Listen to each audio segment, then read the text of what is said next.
Hello friends, welcome back to my channel. ಇವತ್ತು ನಾನು ನಿಮಗೆ ಒಂದು ಸ್ವೀಟ್ ರೆಸಿಪಿನ ತೋರ್ಸಕ್ಕೆ ಬಂದಿದ್ದೀನಿ. ಅದೇನು ಅಂತ ಅಂದರೆ ಬರ್ಫಿ. ಬರ್ಫಿನ ನಾವು ನಮ್ಮೂರ ಕಡೆ ಅಂಟು ಅಂತ ಕರಿತೀವಿ. ಈ ಅಂಟು ಮಾಡೋದು ತುಂಬ ಈಸಿ ಅಲ್ಲ, ಸ್ವಲ್ಪ ಟಫ್ ಆಗಿರುತ್ತೆ. ಬಟ್ ಆದರೆ ಕಲಿತ ಮೇಲೆ ತುಂಬ ಈಸಿಯಾಗಿರುತ್ತೆ. ನನಗೂ ಕೂಡ ಆ್ಯಕ್ಚುಲಿ ಫಸ್ಟಿಗೆ ಬರ್ತಾ ಇರಲಿಲ್ಲ. ನಮ್ಮ ದೊಡ್ಡಮ್ಮ ಮಾಡಿದ್ದನ್ನು ನೋಡಿಬಿಟ್ಟು ನಾನು ಕಲ್ತಿರೋದು. ಎಷ್ಟು ಈಸಿಯಾಗಿ ಮಾಡ್ಬೋದು. ಆ್ಯಂಡ್ ಜಾಸ್ತಿ ರೆಸಿಪೀಸ್ ಅಂದರೆ ಮಾಡಲಿಕ್ಕೆ ತುಂಬ ಇಂಗ್ರೀಡಿಯೆಂಟ್ಸ್ ಬೇಕಾಗುತ್ತೆ. ಬಟ್ ಇದಕ್ಕೆ ಜಾಸ್ತಿ ಇಂಗ್ರೀಡಿಯೆಂಟ್ಸ್ ಏನೂ ಬೇಡ. ಓನ್ಲಿ ಕಡಲೆ ಹಿಟ್ಟು ಮತ್ತು ಸಕ್ಕರೆ, ಹಾಗೆ ಏಲಕ್ಕಿ ಪುಡಿ, ಬೇಕು ಅಂದರೆ ಸ್ವಲ್ಪ ಕೊಬ್ಬರಿ ತುರಿ ನೀರಲ್ಲಿ ಪಾಕ ಮಾಡಿಕೊಂಡು ಹಾಕೋದು. ತುಂಬ ಈಸಿಯಾಗಿದೆ. ವಿಡಿಯೋನ ಸ್ಕಿಪ್ ಮಾಡದೆ ನೋಡಿ, ಅರ್ಥ ಆಗುತ್ತೆ.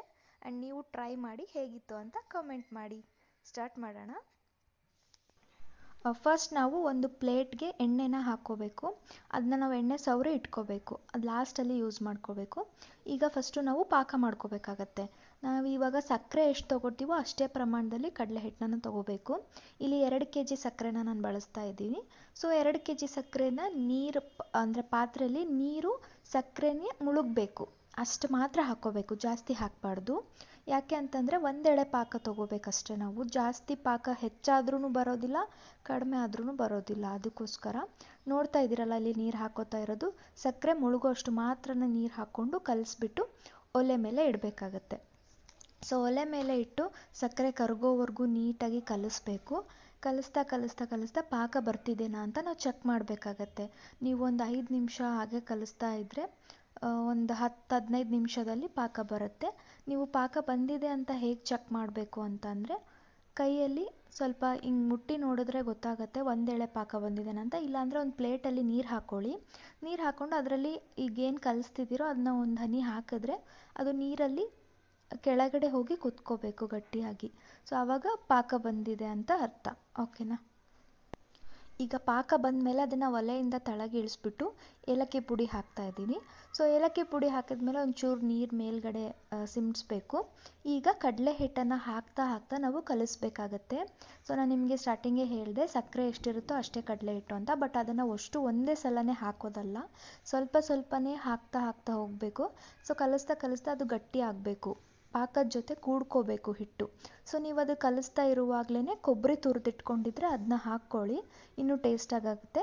ಇನ್ನು ನೀವು ಎಕ್ಸ್ಟ್ರಾ ಡ್ರೈ ಫ್ರೂಟ್ಸು, ದ್ರಾಕ್ಷಿ, ಗೋಡಂಬಿ, ಪಿಸ್ತಾ ಏನಾದರೂ ಹಾಕ್ಕೋಬೇಕಂತಿದ್ರೆ ಅದನ್ನು ಕೂಡ ಆ್ಯಡ್ ಮಾಡ್ಕೋಬೋದು. ಈಗ ನಾನು ಕಡಲೆ ಹಿಟ್ಟನ್ನು ಹೇಗೆ ಹಾಕ್ತಾ ಇದ್ದೀವಿ ಅಂತ ತೋರಿಸ್ತಾ ಇದ್ದೀವಿ. ಈಗ ಹಾಕ್ತಾ ಹಾಕ್ತಾ ಕಲಿಸ್ತಾ ಕಲಿಸ್ತಾ ಅದೇನಾಗುತ್ತೆ, ಕೂಡ್ಕೊಳ್ಳುತ್ತೆ.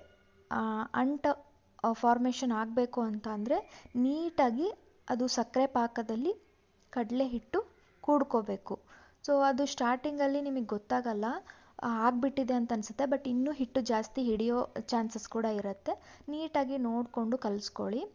ಅಷ್ಟು ಕೂಡ ನೀಟಾಗಿ ಕಲಿಸಿದ ಮೇಲೆ ಇದು ಕರೆಕ್ಟಾಗಿ ಹೊಂದಾಣಿಕೆ ಆಗಿದೆ ಅಂತ ಅನಿಸಿದ್ಮೇಲೆ ನೀವು ಅದನ್ನು ಒಂದು ಪಾತ್ರೆ ಅಥವಾ ಪ್ಲೇಟ್ಗೆ ಟ್ರಾನ್ಸ್ಫರ್ ಮಾಡ್ಕೋಬೇಕಾಗತ್ತೆ. ಅದು ನಾನು ಹೇಳಿದೆ ಅಲ್ವಾ, ಎಣ್ಣೆ ಹಚ್ಚಿಟ್ಕೋಬೇಕು ಅಂತ ಸ್ಟಾರ್ಟಿಂಗ್ ವಿಡಿಯೋದಲ್ಲೇ. ಹಾಗಾಗಿ ಎಣ್ಣೆ ಹಚ್ಚಿಟ್ಕೊಂಡ್ರೆ ಬೇಗನೆ ಬಿಡುತ್ತೆ ಅಂತ. ಈಗ ನಾವು ಒಂದು ಪ್ಲೇಟ್ಗೆ ಹಾಕ್ತಾ ಇದ್ದೀವಿ. ನೀಟಾಗಿ ಹಾಕಿಬಿಟ್ಟು ಅದನ್ನು ನಾವು ಸ್ಕ್ವೇರ್ ಶೇಪು ಅಥವಾ ನಿಮಗೆ ಇಷ್ಟ ಬಂದಿದ್ದ ಆಕಾರದಲ್ಲಿ ಈಗಲೇ ಅಂದರೆ ಬಿಸಿ ಇರೋವಾಗಲೇ, ತುಂಬ ಬಿಸಿ ಇರುತ್ತೆ ಅದು. ಆವಾಗಲೇ ನೀವು ಕಟ್ ಮಾಡಿಟ್ರೆ ಅದು ಫುಲ್ ತಣ್ಣಗಾದ್ಮೇಲೆ ಆರಿದ್ಮೇಲೆ ನೀವು ಅದೇ ಥರ ಶೇಪಲ್ಲಿ ಬಿಡಿಸ್ಕೋಬೋದು. ಸ್ವೀಟ್ಸ್ ಆಗಿ ಯೂಸ್ ಮಾಡ್ಕೊತೀವಲ್ವ, ಹಾಗಾಗಿ ನಾನು ಸ್ಕ್ವೇರ್ ಶೇಪಲ್ಲಿ ಕಟ್ ಮಾಡಿರೋದು. ನೀವು ನೋಡ್ತಿದ್ದೀರಾ ಅಲ್ವಾ ಎಷ್ಟು ಚೆನ್ನಾಗಿ ಬಂದಿದೆ ಅಂತ ಪ್ಲೇಟಲ್ಲಿ ಇಟ್ಟಿರೋದು. ಈ ಥರನೇ ನಾನು ತುಂಬ ದೊಡ್ಡದಾಗಿ ಪೀಸಸ್ ಕಟ್ ಮಾಡಿದ್ದೀನಿ. ನಿಮಗೆ ಇಷ್ಟ ಬಂದಿರೋ ಶೇಪಲ್ಲಿ, ಸೈಜಲ್ಲಿ ನೀವು ಮಾಡ್ಕೋಬೋದು. ಬಟ್ ತಿನ್ನೋಕ್ಕೆ ಮಾತ್ರ ತುಂಬ ಚೆನ್ನಾಗಿರುತ್ತೆ. ಕೆಲವೊಬ್ಬರು ಅಂಟು ಮಾಡಿರ್ತಾರೆ, ತುಂಬ ಬಿರುಸಾಗಿರುತ್ತೆ, ತಿನ್ನೋಕ್ಕೆ ಇಷ್ಟ ಆಗಲ್ಲ, ಮತ್ತು ಮಕ್ಕಳಿಗೆ ಕೊಡೋಕ್ಕೆ ಬಾಯಲ್ಲಿ ಕರಗೋದಿಲ್ಲ. ಬಟ್ ಈ ಥರ ನೀಟಾಗಿ ಹದದಲ್ಲಿ ಮಾಡಿಕೊಂಡ್ರೆ ಬಾಯಲ್ಲಿಟ್ಟರೆ ಕರಗಬೇಕು, ಆ ಥರ ಆಗಿರುತ್ತೆ. ನೀವು ಟ್ರೈ ಮಾಡಿ, ಹಾಗೆ ಕಮೆಂಟ್ ಮಾಡಿ. ವಿಡಿಯೋನ ಯಾರೆಲ್ಲ ನೋಡಿಲ್ಲ, ಇನ್ನೂ ಹೆಚ್ಚು ಹೆಚ್ಚು ವೀಡಿಯೋಸ್ ಇದೆ. ಎಲ್ಲ ವೀಡಿಯೋಸ್ನ ನೋಡಿ ಸಬ್ಸ್ಕ್ರೈಬ್ ಆಗಿ ಚಾನಲ್ನ ಸಪೋರ್ಟ್ ಮಾಡಿ. Thank you so much.